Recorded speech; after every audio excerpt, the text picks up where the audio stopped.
Hey guys, this is Yoda. This will be my guide for the Dawnbreaker, which we had in Season 1 more than, and is coming back for Season 3. So in this first area, not much has changed. We have Shadow Mages, which are casting bolts. Actually, there is one big change here.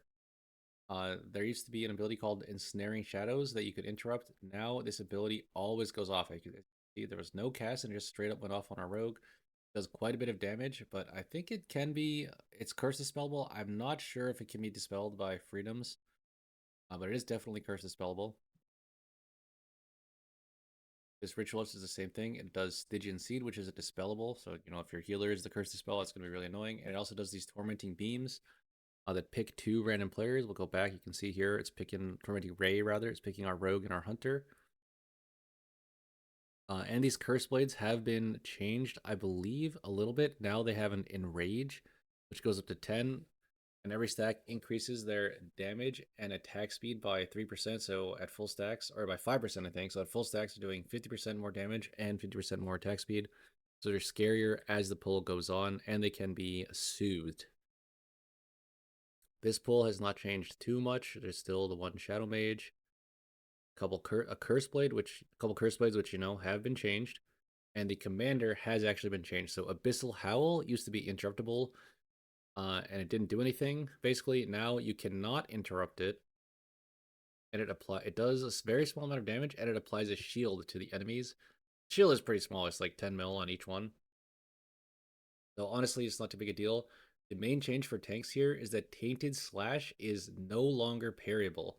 You will be eating this bleed, and it will be hurting a lot. These commanders are very dangerous for tanks now, and they are also spreckled throughout the second area, like the main town, Meraldar. So you will have to worry about that quite a bit more, or you can just avoid them. Either way. As a tank, specifically in this pull, if you get picked by Tormenting Ray, you are in massive amounts of danger, because that is extra damage you're taking, plus the enraged curse blades, which may or may not be soothed, plus the unparryable bleed from the commander. Next, we're going to go to the boat, so not much has changed here. The web mage only bolts the tank. Obviously, is a worry. You do want to be reflecting that. The commander is not parryable, and the curse blade still has the rage. Let's be really careful. I believe, by the way, since it's a stacking rage, only Druid Soothe actually works. Hunter Soothe only takes off one stack for some reason. But yeah, this pull is significantly more dangerous, as is the previous one for tanks, mainly because of the commander and his bleed. The web mage does also put out an ability called Bursting Cocoon. You can see it here. It goes on our mage. This one does ticking damage while it's active, and it also explodes at the end. So you do kind of want to cycle Persil's here. There he uses Alter, and then Alter takes the Alter like right before it explodes, so he doesn't die. All right, so that's that boat. And the other boat is basically the same as before. There's one Shadow Mage, which bolts random people, and the Web Mage, which puts out the Cocoon.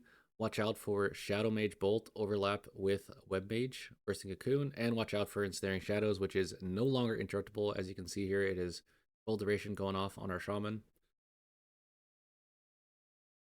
And that's basically it for the area. This first boss has changed a little bit, and in my opinion, it is significantly changed for the worse. So, first thing is Obsidian Beam has been nerfed, so it is a lot easier for a lot of tanks. That is a good thing. I believe my DH was dying through meta on this in Season 1, so that is a good thing that's been nerfed. Basically, it's not really a challenge anymore for tanks, in my opinion. Might be because of the avoidance, but who knows. Also, this dot that she puts out and the Obsidian Beam are significantly more group damage. It is still kind of like pretty easy to heal if your healer is like conscious, but if they're dead, then bad things can happen. The main change also that I've seen from this boss is that she doesn't teleport anymore, which in my opinion is actually a very big problem. So these collapsing knights, we actually have 2 range, so they're being dropped outside. But if you do not have 2 range, then oftentimes these knights, these like circles, will be dropped on the boss, and then the boss doesn't always like move out in time. Here you're gonna see they're dropped kind of close. I'm trying to move the boss by like waddling out, but if I just run out, then the boss will just sit there AFK and will not move properly. That can happen quite often, so watch out for that, or just write a strongly worded letter to Blizzard if that ever happens to you, and the boss is stuck in the pool, not moving, even though the tank is far away. One other thing to note: The Shadow Bolt from the boss has been buffed a little bit. It only targets a tank, but it does not do like any amount of dangerous damage. If you are a DPS and you kick Shadow Bolt and your tank is a warrior or a paladin, then you are trolling. Do not ever interrupt this boss. Uh, if your tank is a warrior or a paladin, as a paladin, they're trying to farm interrupts to like proc their tier set. As a warrior, they're trying to farm reflex. If you ever interrupt this boss as a DPS and your tank is playing warrior, they will probably jump off the boat because they'll be so mad at you. All right. Anyway, after at 50%, the boss does this ability that makes you fly away. Just fly away. One thing to note is that you want to fly like on the sides of the ship and not the front back. Since the ship is like moving in the air and the coating around that is like horribly done, where this circle actually is kind of like a lie. It's not where it is with the animation. It can be like forward or backwards, but the sides are usually accurately coded. And you know, being accurately coded is somewhat of a rarity when it comes to the circle. So you want to be on the sides to make sure you're actually taking advantage of that. Anyway, that is basically the whole boss. As you can see here, the boss actually we'll show like the bad overlap here, or the the troll overlap. So the boss basically drops circles. People were like pretty far away and then couldn't move the boss out, and now the circles will grow, but the circles do grow. I think that time it was actually me trolling, not the boss bugging out. I should have moved further away. And since these beams make you rotate, if you have to rotate into an area that has these circles, then well, you're in danger. If you do ever have to pick, you should pick getting hit by this circle and not by the beam. The beam is basically going to be a one shot plus a dot. And the circles, if you pop it personally, you can usually live through it, like personal plus health pot or personal plus a heal, etc. Once the boss dies, we are going to be flying into Meraldar proper. The mobs in this section have been changed significantly. And this is the first pull that I have been doing, but I'm sure someone will come up with like something else that ends up being better or worse or whatever, or maybe more survivable. This pull that I'm about to do is extremely difficult, and we're going inside. So this pull has been quite significantly changed. There is now a commander. So in this pull, there is a commander, tactician, and the mini boss that are all threatening for the tank. So if you're not experienced with this pull, probably don't do it. It's going to be really hard. There's this Darkcaster, which does Tormenting Beam, which actually does damage now. You need to interrupt this, or someone will probably die. The Tactician is the same as before. It has the frontal black edge, and it has the Enrage cast. This mini-boss is also basically the same thing. It has Terrifying Slam on the tank, which is a tank buster, and it also fears and does a lot of damage to anyone caught in the middle, so good luck melees. The Commander is the same mob from before with the bleed and the random shields. And these Shadow Walkers have been significantly changed. So the major change with these Shadow Walkers is that now Umbral Rush does 0 damage, and it just rushes you, so they're not kiteable. And now, instead of Umbral Rush doing damage, they apply this debuff, which is basically necrotic. It does some ticks of damage, and it also reduces your healing taken by 1% per stack. And since they have Umbral Rush, they are not kiteable, as I mentioned. So this is basically just going to be stacking up the whole time. It's not dispellable. You can only get rid of it with, like, it's also not dwarfable, I think. I'm pretty sure. Actually, I'm 100% sure it's not dwarfable. You can only get rid of it with, like, bubble or spell warding, or by dying, or by CCing them for, like, 5 seconds somehow. So this pull is very dangerous for a tank. There are 3 different tank busters, and this necrotic that's being applied. But I have decided to end up doing it. As you can see, my health is going crazy right now. I'm basically being carried by my healer. I have 27% healing reduction, so yeah, not fun.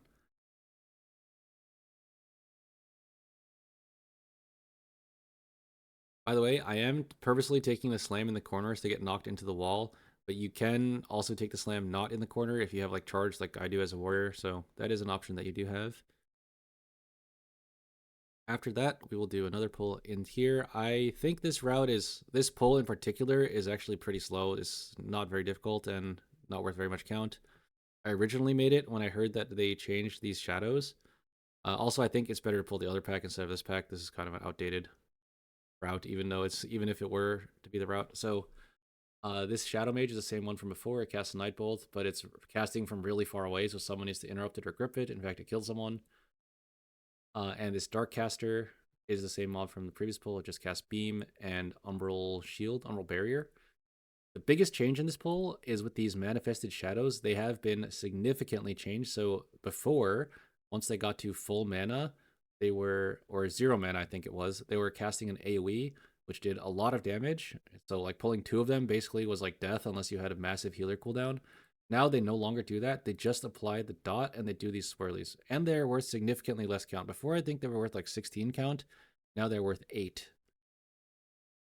So they're worth half the count, but they are also not nearly as dangerous. They do put out these debuffs though, so as you can see, that is actually trucking our rogue along with the curse. Personally, not a big fan of this pull anymore, but you know, this is a video from PTR, so just wanted to explain what the mobs do. Okay, next we are going to the tent pull. I believe this is mostly the same mobs, but obviously some of the mobs have changed. They are the same 2 shadows that we fought before. They do the dot and the swirlies, but not the AoE. And this Shadow Walker, which does the Umbral Rush and applies Necrotic. And 2 Tacticians. So the biggest thing about the Tacticians is that you do want to be kiting the Rage if you don't have good defensive up. I think it increases their damage by like 100%, but it does slow them. So you kind of want to keep them like stacked with the group, but you also want to like be kiting the Rage if possible. Try to manage that. That is basically the main challenge for tanks in this pull. After that, we're going here to the Dark Orb. One major change, by the way, with all of these mini bosses is that before you could LOS the dot and make it recast on someone. Basically, you could LOS it until it picked your Death Knight and then the AMS'd it. You can no longer LOS the dot, it always goes off, so big danger there. The rest of this pull is mostly the same as before. There's 2 casters, make sure you kick. There's the Shadow Walkers that apply Necrotic, and there's a Tactician. Also, there are some blobs over here. Those have been changed. They no longer have the cast. They are also worth 1 count each, where there were 0 before. And they explode when they die, but you can stun it before it dies, and it won't explode. Similar to like the skeletons, the undead mobs, the End of Priory, basically the same concept. After that mini boss, the Dark Orb one, which we... Oh, actually, I should go over this even though it wasn't Season 1. So the mini boss... all 3 mini bosses have the same ability, Abyssal Blast, which is the dot that they pick someone with. And then they have one like special ability. So the first one we fought was Terrifying Slam, the one that hit the tank. This one has Dark Orb, so it'll pick someone. You'll know you're picked because there's like could be like an indicator over your head, and then it'll shoot this orb at you. If you get hit by the orb, you get like a pretty nasty dot. And also, if the orb hits a wall, so if you aim it into the wall, then it's an instant wipe. The orb does damage based on how far it travels. It needs to travel a certain amount of distance, basically, or it's a wipe, basically. Because if it travels like a medium amount of distance, that explosion is still going to kill people. And if it goes straight into the wall, then that's really going to kill people. So you basically need to aim it down the hallway, either way, forward or backward. They did also change it so you can pick the tank, which is really annoying. You have to like leave melee, aim the orb, and then like walk all the way around as the tank, so the mobs are going to chase you too. So that's not ideal. One other thing with this mini boss to note is that it does apply Abyssal Blast while the orb is in the air. So here you can actually see it. So orb is shooting and it's about to explode, and then it Abyssal Blasts our hunter. So this hunter is going to have the dot on him while the orb is exploding. That is the main danger, is the overlap from this boss, or from this mini boss. Next, we are going to go to the house. So there are 3 mini bosses basically throughout this area that you have to kill. Otherwise, the boss is like unkillable, has like 100% increased damage and healing or something. We're going to fight this mini boss. So this mini boss's special ability is the AoE damage, the AoE pulse. Shadowy Decay. So it is going to apply the dot, and it is going to do Abyssal Blast. Here's the one that they all have. Boom, it goes on the mage. Cannot LOS anymore. And Shadowy Decay, which is the AoE. So whoever got the last dot, by the way, is having Shadowy Decay plus the dot at the same time. Also, as the tank, you are going to be taking this Shadowy Decay plus double Tactician. Also, you don't really want to be cutting these Tacticians, since there's this whole cottage basically is surrounded by a bunch of mobs that you don't want to include in the pull. So you have very limited room to kite. If you want to, you can use this fence. You can like jump over and then jump back, and they'll like walk around. But that's basically the only kiting you're allowed to do, and you really don't want to be kiting if you can avoid it, just to keep them stacked, and so that your group can stay stacked. Because this black edge, if you can notice, I'm aiming every single one of them like into the wall. If I aim them at the group, then suddenly they have to move around, and space is really cramped, and it'll be very hard to heal everyone that's like spread out. So you kind of don't want to have to tank this. You kind of don't want to kite this, rather. You kind of have to tank it, and you have to use cooldown. You basically use your cooldowns when the tacticians are getting enraged in this pull. Also, again, be very careful on the person that gets the dot right before Shadowy Decay. So this one went on the mage again. Fortunately, he is playing mage, so he's immune to anything if he uses his cooldowns properly. And that is that. Next, we're doing this pull. This pull, I think, is going to be probably considered illegal. Actually, I look at the pull and decide not to do it because I have no cooldowns. The pull I was looking at, by the way, had a commander and a tactician and multiple shadow walkers, so it's very hard for the tank to do. I noticed that I have no avatar and no shield wall, so I'd probably die if I did it, so I decided, fuck it, I'm not going to do that pull. And I just flew over here. And it's basically more of the same mobs. This guy has the beam and the shield. There's the elementals that do the whirlies, and the dot do not do AoE. And there's also the Umbral Rush guys that apply the necrotic dot. More of the same. All right, next we are going to fight the boss. So one thing that is going to be slightly different from last season is that while you're fighting the boss, the courtyard in season 1, you would almost always do a courtyard pull, at least like towards the end of the season. But they did change the mobs in the courtyard, so now there's like a lot of casters. There were a lot of casters before, but before, remember, Tormenting Beam did like no damage. Now, if Tormenting Beam goes off, that person's probably going to die. And there's also a ritualist that is doing the like 2 beams on people, so it's actually a very, very dangerous pull. I've opted not to do, so I will be tanking the boss like here. If you are playing a tank that cannot counter the knockback, by the way, you want to tank it against, you want to get knocked into this fence post right here, the one where our mouse is. Ideally, you would pull the boss like all the way back here and then get knocked into this fence post. Also, one thing to also do is, since the Terrifying Slam denies your melee uptime, you kind of want to like walk away with the slam and then charge back after you get knocked back. Or, you know, depend whatever tank you're playing, you have to use different movement skills to get back. This is the Dark Orb, and I believe it didn't pick tanks before, but now it can. Also, one thing to note, almost every Terrifying Slam, or at least over half of them, are preceded by Dark Orb going off, so make sure you have a strong cooldown for every time that happens. As you can see here, I had Demo Shout plus Spell Reflect up, and that's how much damage it did to me. As a warrior, I think you need something, like Spell Reflect alone would basically get me killed there. You need something plus Spell Reflect in order to survive that. Anyway, as for the boss's actual mechanics, if you didn't play Season 1, it has all of the mechanics that the mini bosses we just fought. It has Dark Orb, which is the same orb as before. It has Shadowy Decay, which is the AoE, and it has Terrifying Slam, which is the tank buster. And it also has this ability, Animate Shadows, which just spawns a bunch of ads. These ads have a cast, which is just a bolt that goes on random people. Make sure you have your interrupts or AoE stop rotations ready to go there. And there is one particular set that this boss does. I'm not sure if it's this one or the next one, where it shoots Dark Orb and then starts casting Shadowy Decay. It's actually this one. So it just shot a Dark Orb. So Dark Orb is about to explode and do group damage.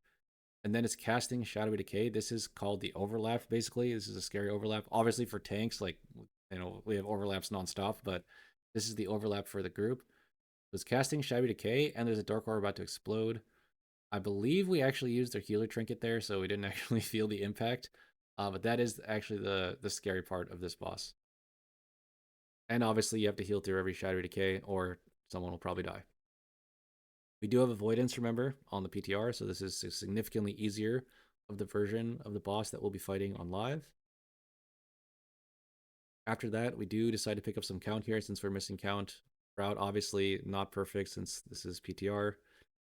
Everyone's still feeling out exactly what they want to do. And then we fly back to the boat. There is this mini boss. It's basically the same as before. One thing, by the way, especially for warriors, this boss's melee is shadow damage. It always has been. But before, in Season 1, we had Spell Block. Now, as a warrior, you do not have Spell Block. So the melees are going to be very scary since they're melee, shadow damage melees, extremely difficult to deal with.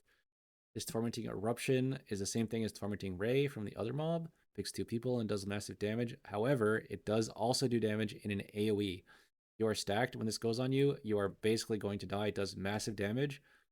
One thing also is that it won't pick the same person twice in a row. So if it just picked you, then the next one will not also pick you. So try and have your uh, defensives rotated properly.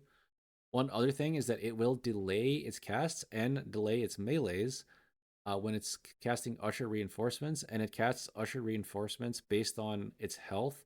So if you're like doing a lot of damage to it, then it'll spawn these ads at a quicker pace and do less like other mechanics. Also, all of these ads have a debuff, which I'm not really tracking, but it's this one here, as you can see on my target frame, that reduces their damage and healing done by like 75%, I think.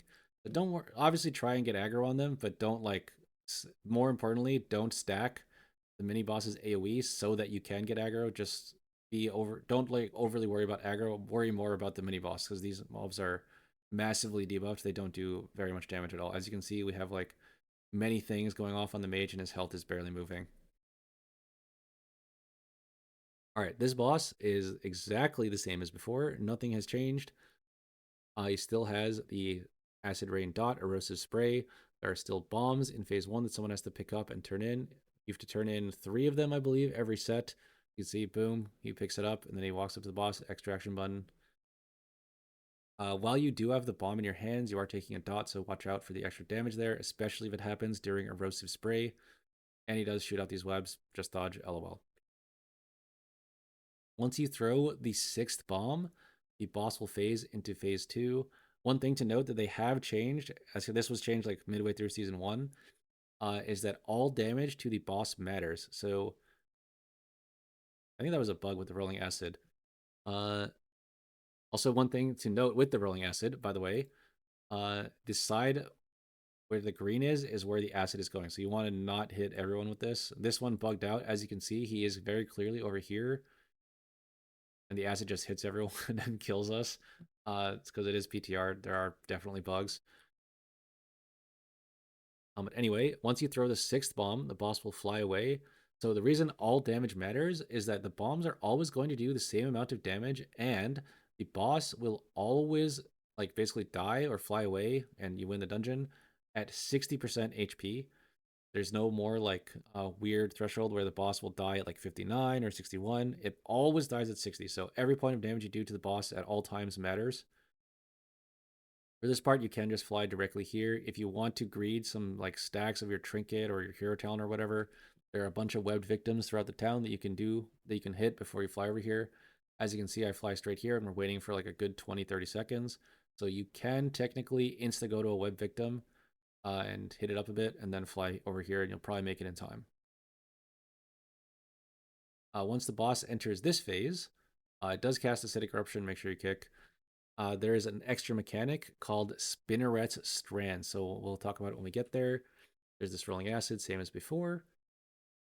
Spinneret's Strand, so this is for some reason a private aura. As you can see, I have a weak aura that tracks debuffs, but it actually doesn't show up in the weak aura, but it shows up on their party frame. So this is a private aura still, for some reason. But it picks 2 people, and these 2 people basically are in massive danger. So you'll see how our rogue deals with it. He runs off the platform, and then it drops on him, and then he shadow steps back. So this does damage when it hits you, and also it does damage when you pop the strand by walking out of it, which you are going to want to do immediately because while you're in it, you're taking extra damage as well, and you're already in danger. So every time this comes out, usually the way it's assigned is that personals are used on this, and healer cooldowns are used on the erosive spray. Also, do remember that didn't look like it hurt that much, but we do have avoidance on the PTR. Once we don't have avoidance, it's going to hurt significantly more. And the rest of the boss basically repeats. Erosive spray, healer check, rolling acid, don't hit everyone, spinner its friends, just spit is just dodge, and then this one is where you need to watch for people's personals. This one does not have any bad luck protection. You can get picked many times in a row. If that does happen to you, then make sure you have a healer external or take external if you have that. And also generally try to use your movement skills to get out of it ASAP, because if you take extra ticks of the webs, then you can die. That is going to be it for the Dawnbreaker guide. Thank you all for watching, and peace out.